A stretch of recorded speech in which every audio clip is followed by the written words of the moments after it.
आराम लगुच ताको एक्चुअली आराम लगुच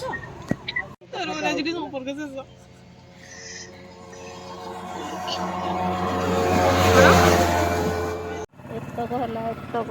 एतक मौसा कहते आम भल दी जन जाक जोड़ी होगी चिकेन चकुड़ी खाई आसिक आमर परिया किणे भी होगला हौ हौ मौसा आसचु hello friends welcome to my channel केमती अच्छा आपने समस्त भल थे बाहर बहुत जोरे खरा हो खरार आम बाहर गलु गोटे जगह को आप वीडियो देखिए जापर आम एक्चुअली कौटिकी जाऊँ फाइनाली आम आसिक से जगह पहुँची गलु एक्चुअली आम आसीचु स्पेशल चिकेन चकुड़ी खावाई एत खरार ये भी आम सागर चिकेन खावा तो बहुत जोरे खरा होता कि हमको चिकेन चकुड़ी खाबार निशा था मु लोनी मत नहीं से खाई बहुत टेस्टी थिला तो आम से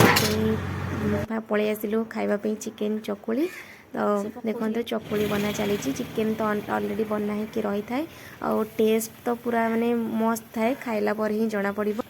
प्राइस अनुसार कहवाक गले बहुत भल दिखती चिकेन 2 ରୁ 3 पीस दिखती आलू 2 पीस दिखती सहित ग्रेवी भी दिखती ग्रेवी चाहिए आप बहुत माने सेकेंड टाइम भी नहीं पारे आ 3 पीस चकुड़ी भी दिखती तो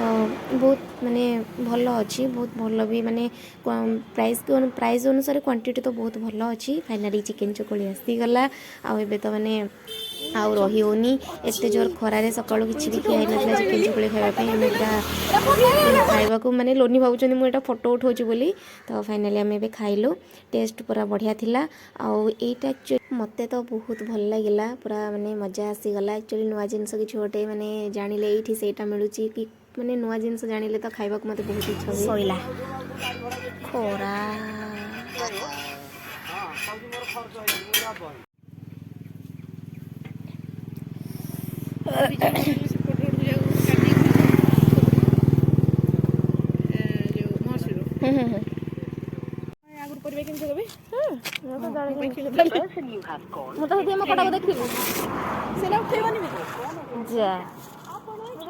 फेरवा बेले फ्रेश परिवा देखिले परिवा किनिया रही गलु टिके आमे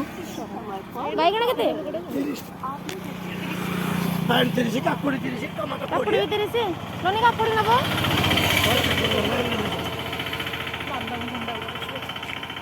टमाटो केते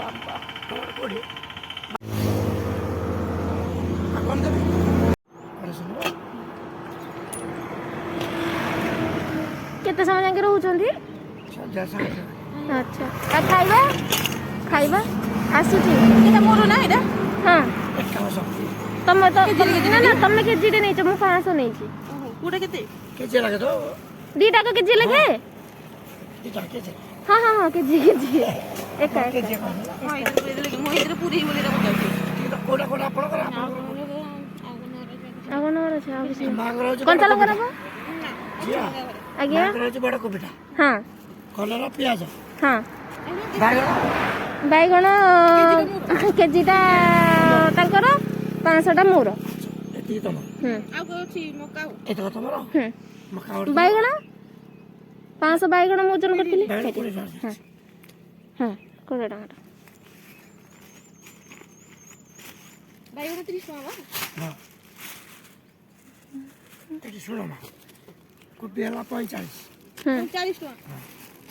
40 नहीं 1.5 किलो किलो 40 टका पके दे 30 टका कमा तो टिके रेट एकाथरे नाली सब जिनस मध्या कहबे तो मध्या कहबे सेला 45